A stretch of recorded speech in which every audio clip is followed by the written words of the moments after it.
Assalamualaikum warahmatullahi wabarakatuh. Saya Desi Nur Anggraini akan menyampaikan sedikit materi mengenai teori interaksi simbolik. Bermula dari interaksionalisme simbolik yang digagas oleh George Herbert Mead, yakni sebuah perspektif sosiologi yang dikembangkan pada kisaran pertengahan abad 20 dan berlanjut menjadi beberapa pendekatan teoritis, yaitu aliran Chicago yang diprakarsai oleh Herbert Blumer, aliran Iowa yang diprakarsai oleh Manfred Kuhn, dan aliran Indiana yang diprakarsai oleh Sheldon Stryker. Interaksionisme simbolik sebagai perspektif sosiologi dapat kita runut asal-muasalnya saat idealisme Jerman atau pre-Sokratik dan mulai berkembang pada akhir abad 19 dan awal abad 20 yang ditandai dengan berbagai tulisan dari beberapa tokoh seperti Charles S. Peirce, William James, dan John Dewey. Interaksionisme simbolik lahir ketika diaplikasikan ke dalam studi kehidupan sosial oleh para ahli sosiologi seperti Charles H. Coley, W. I. Thomas, dan George Herbert Mead. Dari sekian banyak ahli sosiologi yang menerapkan interaksionisme simbolik, Mead-lah yang secara khusus melakukan sistematisasi terhadap perspektif interaksionisme simbolik. George Herbert Mead menjelaskan bahwa manusia termotivasi untuk bertindak berdasarkan pemaknaan yang mereka berikan kepada orang lain, benda, dan kejadian. Pemaknaan ini diciptakan melalui bahasa yang digunakan oleh manusia ketika berkomunikasi dengan pihak lain, yakni dalam konteks komunikasi antar pribadi atau komunikasi interpersonal dan komunikasi intrapersonal atau self-talk, atau dalam ranah pemikiran pribadi mereka. Bahasa sebagai alat komunikasi memungkinkan manusia mengembangkan sense of self dan untuk berinteraksi dengan pihak lain dalam suatu masyarakat. Dikarenakan pemikiran Mead tidak pernah dapat dipublikasikan, Herbert Blumer kemudian mengumpulkan, menyunting, dan mempublikasikan pemikiran Mead ke dalam sebuah buku bertajuk Mind, Self, and Society tahun 1937.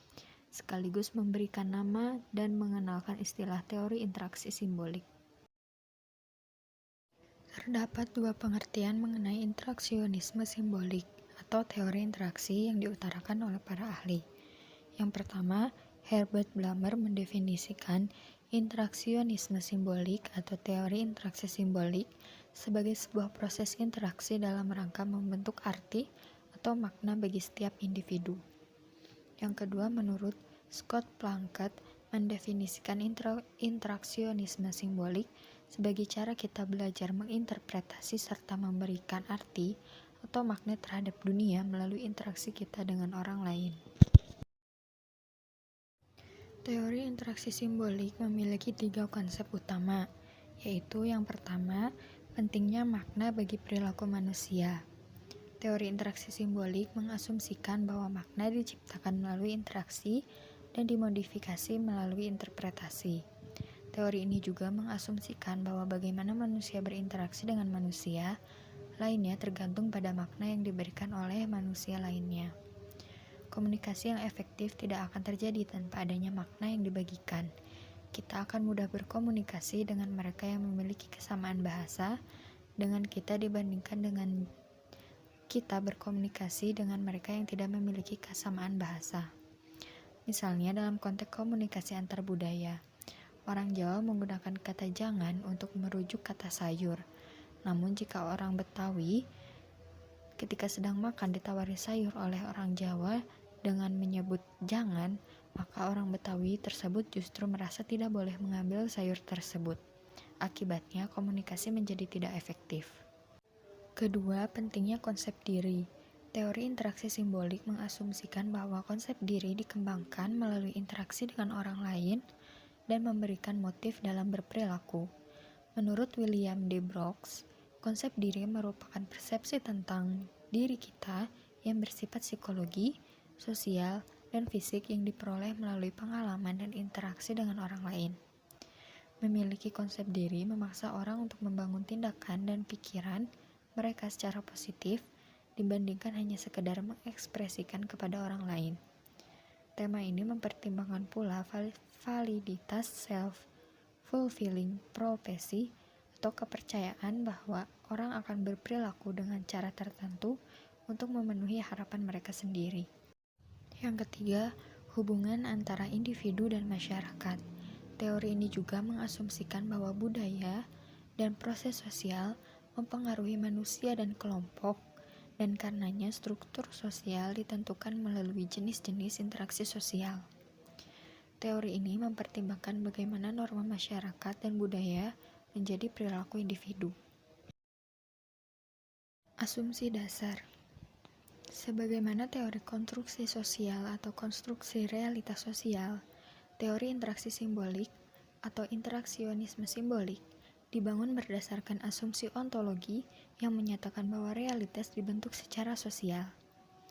Apa yang kita yakini benar didasarkan atas bagaimana kita dan orang lain berbicara tentang apa yang kita percaya untuk menjadi benar. Realitas selanjutnya didasarkan pada pengamatan, interpretasi, persepsi, dan konklusi yang dapat kita sepakati melalui pembicaraan. Dari pernyataan di atas dapat dikatakan bahwa teori interaksi simbolik tidak seperti teori komunikasi lainnya yang mengasumsikan komunikasi secara sederhana sebagai sebuah pertukaran pesan atau transmisi pesan yang terjadi di antara dua individu sebagaimana digambarkan dalam berbagai model komunikasi yang telah kita kenal sebelumnya. Teori interaksi simbolik berpendapat bahwa diri dan masyarakat dibentuk, dikonsep ulang, dan diciptakan ulang dengan dan melalui proses komunikatif. Prinsip utama dalam teori interaksi simbolik. Menurut Herbert Blumer, teori interaksi simbolik menitikberatkan pada 3 prinsip utama komunikasi, yaitu meaning, language, dan talk. 1. Meaning. Berdasarkan teori interaksi simbolik, meaning atau makna tidak inheren ke dalam objek, namun berkembang melalui proses interaksi sosial antar manusia. Karena itu, makna berada dalam konteks hubungan baik keluarga maupun masyarakat. Makna dibentuk dan dimodifikasi melalui proses interpretatif yang dilakukan oleh manusia. Kedua, language. Sebagai manusia, kita memiliki kemampuan untuk menamakan sesuatu. Bahasa merupakan sumber makna yang berkembang secara luas melalui interaksi sosial antara satu dengan yang lainnya.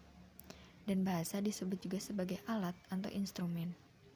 Terkait dengan bahasa, Mead menyatakan bahwa dalam kehidupan sosial dan komunikasi antar manusia hanya mungkin dapat terjadi jika kita memahami dan menggunakan sebuah bahasa yang sama. Ketiga, talk. Talk atau pemikiran berimplikasi pada interpretasi yang kita berikan terhadap simbol. Dasar dari pemikiran adalah bahasa, yaitu suatu proses mental mengkonversi makna, nama, dan simbol. Pemikiran termasuk imajinasi yang memiliki kekuatan untuk menyediakan gagasan walaupun tentang sesuatu yang tidak diketahui berdasarkan pengetahuan yang diketahui. Misalnya adalah berpikir. Contoh interaksi simbolik, yaitu ketika kita menyaksikan ada tanda lalu lintas yang di bagian ujung tiangnya terdapat lempengan berbentuk lingkaran dengan tanda huruf P yang dicoret. Tanda itu adalah simbol yang disepakati bermakna larangan untuk parkir di seputar tempat itu. Kesepakatan ini diyakini sudah bersifat universal karena di berbagai negara, tanda lalu lintas yang bermakna larangan parkir diberi simbol sama seperti itu. Pembentuk hukum, khususnya peraturan perundang-undangan di bidang lalu lintas dan angkutan jalan, mengadopsi makna simbolik ini dan menganggapnya sebagai hasil kesepakatan juga. Simbol ini lalu disosialisasikan, diperkenalkan sejak kecil kepada anak-anak yang pernah belajar tentang etikat berlalu lintas sampai pada saat mereka dewasa nanti ketika akan mendapatkan surat izin mengemudi. Artinya, makna simbolik dari tanda larangan parkir ini telah hadir dalam interaksi sosial. Sekian yang dapat saya sampaikan. Mohon maaf bila terjadi kesalahan dalam penyampaian informasi. Terima kasih. Wassalamualaikum warahmatullahi wabarakatuh.